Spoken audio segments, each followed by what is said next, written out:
नमस्कार, मैं हूं पंकज सिंह जाडेजा। हमारा उद्देश्य है राष्ट्र से स्नेह, राष्ट्र का सम्मान।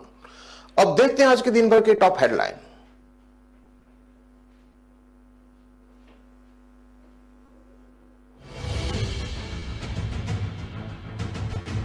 आजमगढ़ के बंद कमरे में कराया जा रहा है धर्म परिवर्तन। प्रार्थना सभा के नाम पर महिलाओं को इकट्ठा किया जाता है।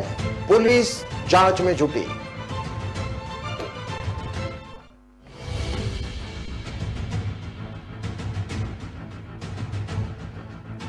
गौतम बुद्ध नगर में इंस्टाग्राम स्टार राउडी वारदात की मौत। अपने डायलॉग से बन गया था युवाओं की पसंद। पार्टी से लौटते समय हुआ हादसा।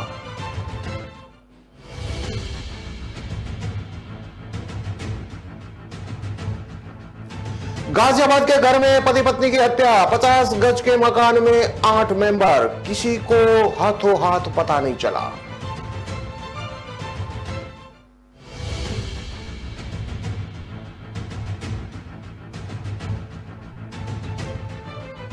शाहजहांपुर में पति ने पत्नी पर चाकू से किया हमला। कारोबार और बाइक खरीदने के लिए मांग रहा था रुपये। परेशान होकर मायके में रह रही थी महिला।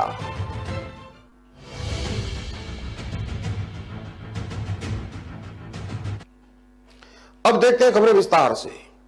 वाराणसी में मुठभेड़ के दौरान पुलिस को चकमा देकर भागते लल्लन सिंह पर 1 लाख रुपए का इनाम घोषित किया गया है। वाराणसी के पुलिस कमिश्नर ए सतीश गणेश ने मंगलवार को कहा कि फरार लल्लन सिंह के बारे में जानकारी देने वाले की पहचान गोपनीय रखी जाएगी। वाराणसी में 14 दिन पहले दरोगा को गोली मारकर सरकारी पिस्तौल लूटने वाले 2 सगे भाई कल बैकला गांव के पास रिंग रोड पर पुलिस एनकाउंटर में ढेर कर दिए गए थे। पुलिस को अब मुठभेड़ के दौरान मौके से भाग निकले दोनों बदमाशों के तीसरे भाई लल्लन सिंह की तलाश है। पुलिस कमिश्नर ए सतीश गणेश ने बताया कि ऑपरेशन पाताल लोक के तहत आज एसआईटी और ऑपरेशनल टीम के आगे की रणनीति के बारे में समझाया गया है। लल्लन सिंह की तलाश में वाराणसी कमिश्नरेट पुलिस की 3 टीमें बिहार रवाना कर दी गई है।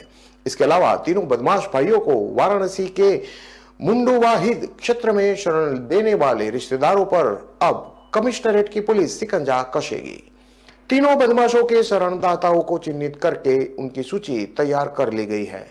पुलिस कमिश्नर ए सतीश गणेश ने कहा कि अब तक के इन्वेस्टिगेशन के प्रगति की समीक्षा की गई है। उन्होंने बताया कि इस गैंग की वाराणसी में मदद करने वालों की पहचान भी कर ली गई है। उनके विरुद्ध भी उचित कानूनी कार्रवाई की जाएगी। फिलहाल हमारा अगला टास्क लल्लन सिंह को जल्द गिरफ्तार करने का है। उसके साथ ही इस गिरोह के शरणदाता और मददगार भी कार्रवाई की जद में आएंगे। आपको बता दें कि बीती 8 नवंबर की शाम लक्सा थाने में तैनात 2015 बैच के दरोगा अजय यादव को गोली मारकर 3 बदमाशों ने उनकी पिस्तौल छीन ली थी। अजय मूल रूप से प्रतापगढ़ जिले के बिक्रमपुर गांव के रहने वाले हैं। उन्होंने रोनिया थाना के जगतपुर क्षेत्र में प्लॉट खरीदा है और अब वही मकान बनवा रहे हैं। 8 नवंबर की शाम वर्दी पहने हुए अजय अपनी बुलेट से अपने प्लॉट पर जा रहे थे। जगतपुर नगर क्षेत्र के पास मास्क लगाए हुए 3 बदमाशों ने उनके घेर कर रोक लिया। कहासुनी और गाली गलौज के साथ ही तीनों बदमाश अजय के साथ हाथापाई करने लगे। हाथापाई करने वाले 2 बदमाशों को अजय ने दबोच लिया। उसी दौरान तीसरे ने उसकी कमर से पिस्तौल निकालकर उनके सीने में दाईं और गोली मार दी थी। गोली मारने के साथ ही बदमाश अजय की सरकारी पिस्तौल, 10 कारतूस, पर्स और मोबाइल लूटकर फरार हो गए थे। इसके बाद असला लहराते हुए वो लोग भाग निकले थे। बदमाशों की गोली से घायल दरोगा अजय पैदल ही भागते हुए अस्पताल पहुंचे थे और डॉक्टरों को बताया थे कि उन्हें गोली मारी गई है। इस पर आनन फानन उनका इलाज शुरू हुआ और ऑपरेशन करके गोली निकाली गई थी। पुलिस के अनुसार रजनीश, मनीष और लल्लन 9 सितंबर 2022 को पटना की बाढ़ जिला अदालत के टॉयलेट की दीवार तोड़कर फरार हो गए थे। तभी से बिहार पुलिस उनकी तलाश कर रही थी।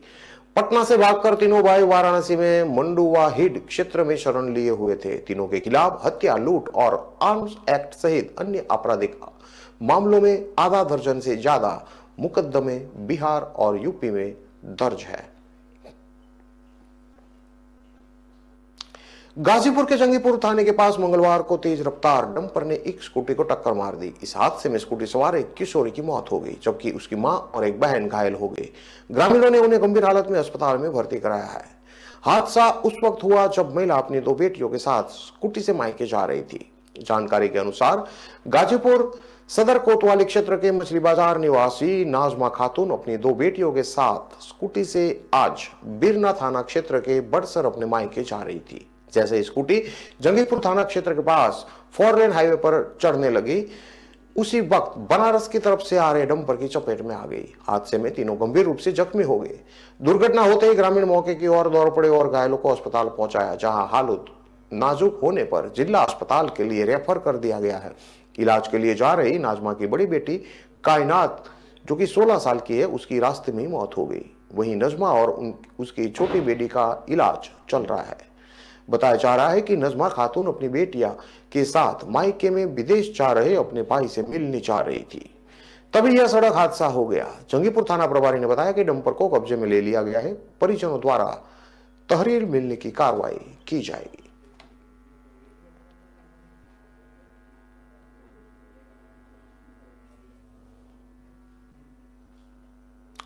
गाजियाबाद में आज शाम 5 बजे मुख्यमंत्री योगी आदित्यनाथ आ रहे हैं। वे प्रबुद्ध वर्ग के लोगों से संवाद करेंगे। उनके आने से पहले गाजियाबाद में अपराध बेकाबू हो गया है।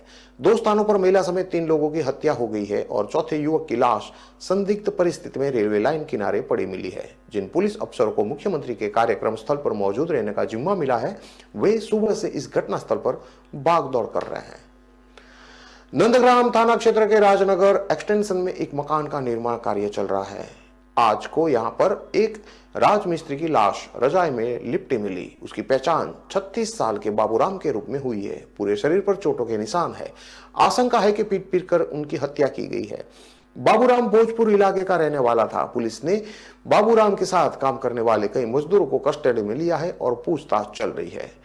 उन्हीं पर हत्या करने का शक जताया जा रहा है। गाजियाबाद में मधुबन बापूधाम थाना क्षेत्र स्थित रेलवे लाइन के पास पानी में एक युवक की लाश पड़ी मिली है। शव को पोस्टमार्टम के लिए भेजकर पुलिस ने जांच शुरू कर दी है। इंस्पेक्टर मुनेश कुमार ने बताया कि यूपी 112 नंबर पर किसी राहगीर ने सूचना दी कि एक व्यक्ति की लाश पड़ी हुई है। पुलिस मौके पर पहुंची, लाश को गड्ढे में से भरे पानी से बाहर निकाला। मृतक की जेब से मिले आधार कार्ड से उसकी पहचान नवीन निवासी देवदत्त कॉलोनी कस्बा मुरादनगर के रूप में हुई है। पुलिस ने शव को पोस्टमार्टम के लिए भेज दिया है। मुरादनगर पुलिस जब उसके एड्रेस पर पहुंची तो वहां उसकी बुआ मौजूद मिली। बुआ ने बताया कि नवीन यहां नहीं रहता, बल्कि वो मधुबन बापूधाम क्षेत्र में मनन धाम के पीछे रहता है। इसके बाद लोकल थाने की पुलिस उसके घर गई और सूचना दी। इंस्पेक्टर मुनीश कुमार को परिजनों ने बताया कि नवीन मजदूरी करता था, वो शराब पीने का आदी था। पुलिस और परिजनों को आशंका है कि वो अधिक नशे में पानी में गिर गया और फिर निकल नहीं पाया, इससे उसकी मौत हो गई। घर में मिले बुजुर्ग दंपति के शव ट्रेनिका सिटी थाना क्षेत्र की चर्च कॉलोनी में वाकया हुआ। ट्रेनिका सिटी थाना क्षेत्र की चर्च कॉलोनी में सोमवार रात 60 साल के इब्राहिम खान और उनकी पत्नी हाजरा की गला दबाकर हत्या कर दी गई। इब्राहिम का नग्न शव कमरे में और हजारा का शव आंगन में पड़ा मिला। एसएसपी समेत कई अफसरों ने घटनास्थल का मौका मुआयना किया। पुलिस मान रही है कि इस हत्याकांड में किसी नजदीकी व्यक्ति का हाथ हो सकता है।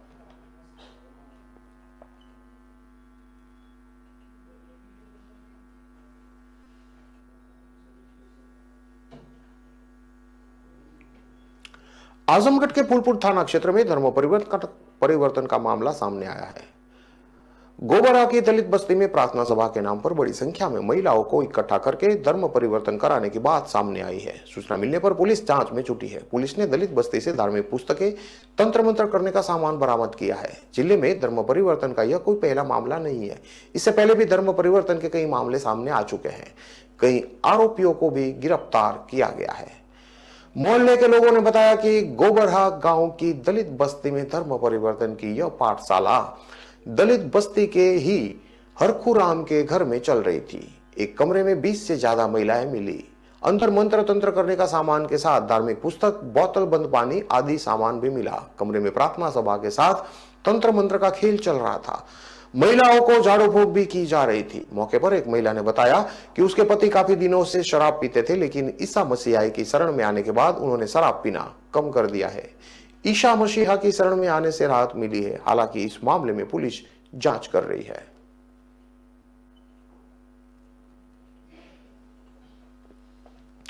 खबरों में लेते हैं अब एक छोटा सा विराम।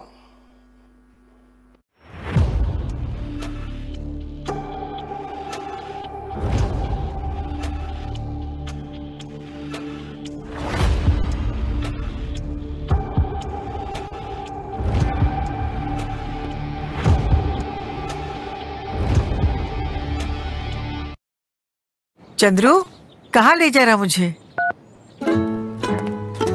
किराया पूछा? उबर ऑटो है मैम, किराया सही है। जो सोचे जो चाहे वो करके दिखा दे। किराए पर नोक झोंक छोड़ो, उबर ऑटो से बस सोचो और चल पड़ो। उबर, बस सोचो और चल पड़ो। दिल का परिंदा उड़ चला, अंदाज अपना मन चला, खुद की तो सुन ले, जी भर के जी ले, रुकना ना तू अब ठहर। Lyra, anytime, anywhere. Lyra, everybody loves to wear. Lyra, anytime, anywhere.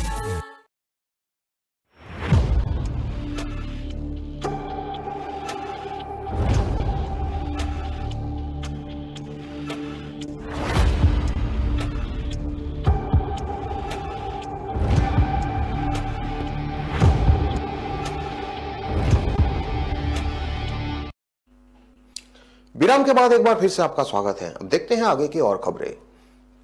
Greater Noida के बीटा 2 थाना क्षेत्र में एक तेज रफ्तार स्विफ्ट कार पेड़ से टकरा गई। इस दौरान कार में सवार रोहित भाटी उर्फे राउडी भाटी की मौत हो गई। वहीं 2 युवक बुरी तरह घायल हो गए। दोनों घायलों को निजी अस्पताल में भर्ती कराया गया है, जहां उनका उपचार चल रहा है। बीटा 2 थाना प्रभारी अनिल राजपूत ने बताया कि रात में करीब 3 बजे सूचना प्राप्त हुई कि एक स्विफ्ट गाड़ी चूहड़पुर अंडरपास के नजदीक पेड़ से टकरा गई है। इसमें 3 युवक सवार थे। मौके पर पहुंची पुलिस ने आनन फानन में तीनों युवकों को जिम्स हॉस्पिटल पहुंचाया। वहां पर इलाज के दौरान राउडी भाटी की मौत हो गई, जबकि मनोज और आतिश गंभीर रूप से घायल है। थाना प्रभारी अनिल राजपूत ने बताया कि स्विफ्ट गाड़ी में रोहित भाटी उर्फे राउडी वारदात निवासी विश्वाना थाना सिकंदराबाद जिला बुलंदशहर, मनोज निवासी अट्टा पीर थाना दनकौर और आतिश निवासी अट्टापीर थाना दनकौर सवार थे।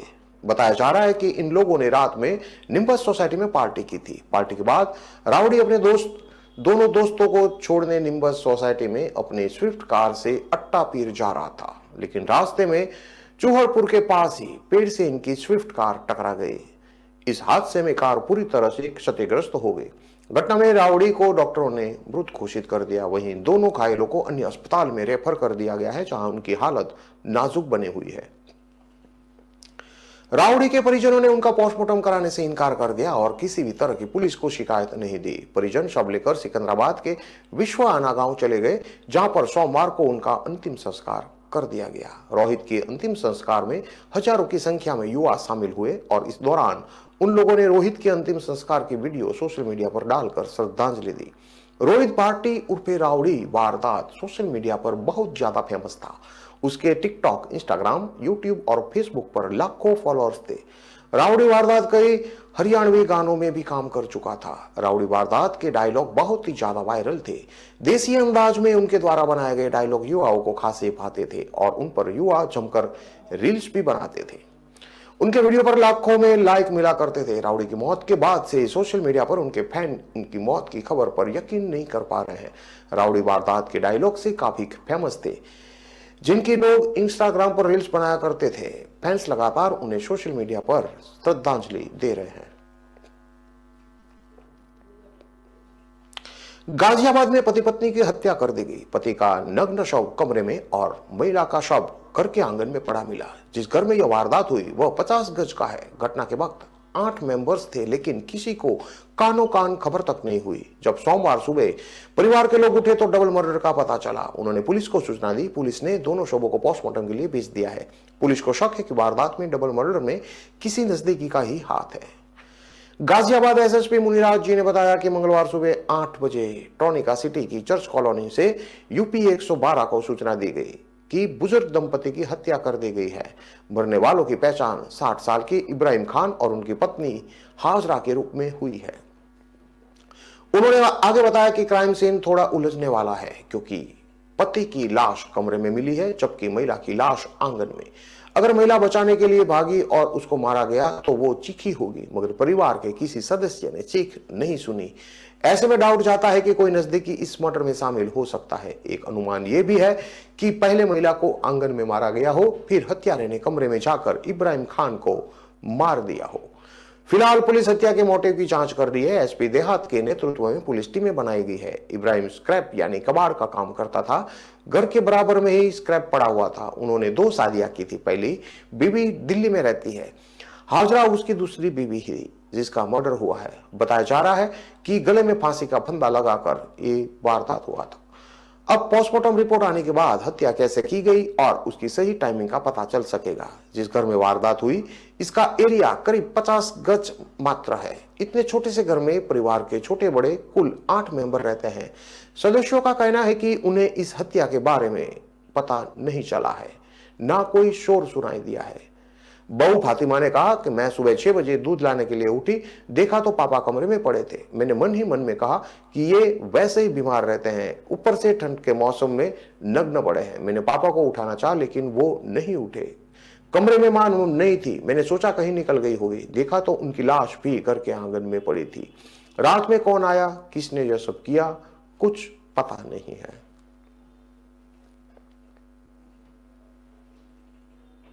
शाहजहांपुर में मायके गई पत्नी पर पति ने चाकू से हमला करके घायल कर दिया। घायल महिला को राजकीय मेडिकल कॉलेज में भर्ती कराया गया है। आरोप है कि शादी के बाद से आरोपी पति कारोबार करने और बाइक खरीदने के नाम पर रुपये मांग रहा था। दुकान पर गई महिला को उसके पति ने घेर लिया था। बीच रास्ते पर उसके ऊपर हमला करके फरार हो गया था। पुलिस ने आरोपी की गिरफ्तारी के प्रयास शुरू कर दिए हैं। थाना बाजार क्षेत्र के शांतिनगर कॉलोनी के रहने वाली किरण ने अपनी बेटी गोल्डी की शादी थाना निकोई क्षेत्र के किशनपाल से की थी। आरोप है कि शादी के बाद से गोल्डी पर उसका पति कारोबार करने के लिए मायके से रुपये लाने का दबाव बना रहा था। उसके बाद धीरे धीरे आरोपी ने बाइक खरीदने के लिए भी 1 लाख रुपये मांगे थे। इससे तंग होकर गोल्डी पति को छोड़कर 3 महीने पहले ही अपने मायके आ गई थी। देर शाम महिला कुछ सामान खरीदने के लिए घर से बाहर दुकान पर गई थी, तभी वहां पर उसके पति ने आकर उसे घेर लिया। गोल्डी पर ससुराल चलने का दबाव बनाने लगा। इनकार करने पर किशनपाल ने पत्नी के चेहरे और शरीर पर चाकू से ताबड़तोड़ वार कर दिए। आरोपी की तलाश में जुटी पुलिस घटना के बाद आरोपी फरार हो गया। स्थानीय लोगों की सूचना पर पहुंची पुलिस ने घायल महिला को राजकीय मेडिकल कॉलेज में भर्ती कराया। घायल की मां ने थाने में तहरीर देकर आरोपी पर कार्रवाई की मांग की है। थाना प्रभारी अमित पांडे ने बताया कि तहरीर प्राप्त हो गई है। महिला का इलाज चल रहा है। आरोपी की गिरफ्तारी के प्रयास किए जा रहे हैं।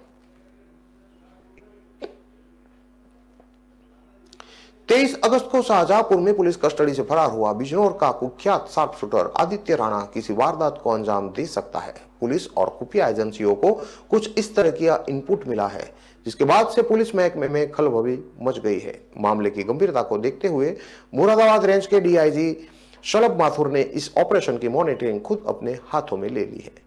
पुलिस सूत्रों की माने तो पुलिस कस्टडी से फरार हुए आदित्य राणा के हिट लिस्ट में कुछ महत्वपूर्ण लोग हो सकते हैं, इसलिए पुलिस उसे जल्द से जल्द दबोचना चाहती है। डीआईजी शलभ माथुर ने इनके लिए कई टीमों का गठन भी किया है, ताकि आदित्य राणा को उसके मंसूबों में कामयाब होने से पहले पकड़ा जा सके। फरारी वाले दिन आदित्य राणा लखनऊ जेल से पेशी पर बिजनौर लाया गया था। वापस जाते समय शाहजहांपुर में एक ढाबे से वो फरार हो गया था। शाहजहांपुर पुलिस भी फरार आदित्य राणा की तलाश में पूरी ताकत झोंक चुकी है। एडीजी राजकुमार ने भी बरेली जोन से सभी पुलिस कप्तानों को इस पर ज्वाइंट वर्किंग के निर्देश दिए हैं। एसटीएफ भी सरगर्मी से आदित्य राणा की तलाश कर रही है। आदित्य राणा दुस्साहसिक तरीके से हत्या करने के लिए कुख्यात है। पुलिस को इस बात की आशंका है कि वो किसी बड़ी वारदात को अंजाम देने के लिए कहीं पुलिस कस्टडी से फरार तो नहीं हुआ है, इसलिए जेल और पेशी के दौरान उसके आसपास नजर आने वाले हर शख्स को पुलिस ने रडार पर रखा है। आदित्य राणा पर 2.5 लाख रुपए का पुरस्कार भी घोषित किया जा चुका है। आदित्य राणा बिजनौर के श्योहारा थाना क्षेत्र में राणा नंगला गांव का रहने वाला है। उसके ऊपर लूट, हत्या, अपहरण, रंगदारी समेत तमाम संगीन धाराओं में 41 मुकदमे भी दर्ज है। उसका चयन सीआरपीएफ में हो गया था, लेकिन आदित्य राणा ने पुलिस की वर्दी पहनने के बजाय जय जरामई की दुनिया को चुरा। सीआरपीएफ ने चयन होने के बाद जब उसे ट्रेनिंग के लिए जाना था, उसके कुछ ही दिन पहले उसे दुस्साहसिक तरीके से एक हत्या कर दी, जिसकी वजह से वो प्रशिक्षण में जाने के बजाय जेल पहुंच गया। इसके बाद आदित्य राणा ने कभी पलटकर पीछे नहीं देखा और वो एक के बाद एक वारदात को अंजाम देता चला गया। आदित्य का नाम पहली बार 2013 में बिजनौर के गांव कासमाबाद में हुई धर्मवीर की हत्या में सामने आया था।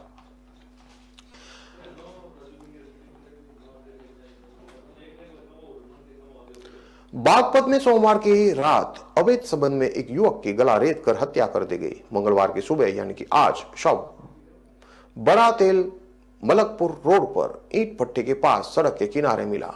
युवक रात से ही लापता था। परिवार के लोग उसकी जमकर तलाश कर रहे थे। युवक ठेली लगाकर फल बेचता था। सूचना मिलने पर पुलिस मौके पर पहुंच गई। परिजनों ने पुलिस से नोकझोंक की। 2 घंटे तक शव को नहीं उठाने दिया। सीओ और इंस्पेक्टर ने आरोपियों की जल्द गिरफ्तारी का आश्वासन देकर उनको शांत कराया। शव को पोस्टमार्टम के लिए भेजा गया है। परिजनों ने 3 लोगों पर मुकदमा दर्ज कराया है।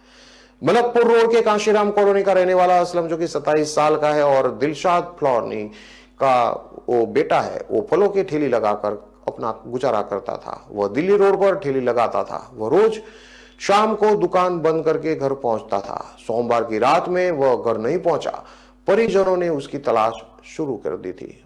आज सुबह लगभग 6 बजे असलम का शव ईंट के भट्टे के पास सड़क किनारे मिला। परिजनों के अनुसार असलम की गर्दन रेती गई थी। सुबह टहलने आए लोगों ने शव देखा तो इसकी जानकारी पुलिस को दी। कांशीराम कॉलोनी के काफी संख्या में लोग पहुंच गए। सीओ रवि रतन गौतम और इंस्पेक्टर एनएस सिरोही की टीम के साथ पहुंच गए। इस दौरान परिजन आरोपियों पर कार्रवाई की मांग करते हुए हंगामा करने लगे। सीओ ने आरोपियों पर सख्त कार्रवाई का आश्वासन देकर परिजनों को शांत कराया। इसके बाद पुलिस ने शव को पीएम के लिए भेज दिया।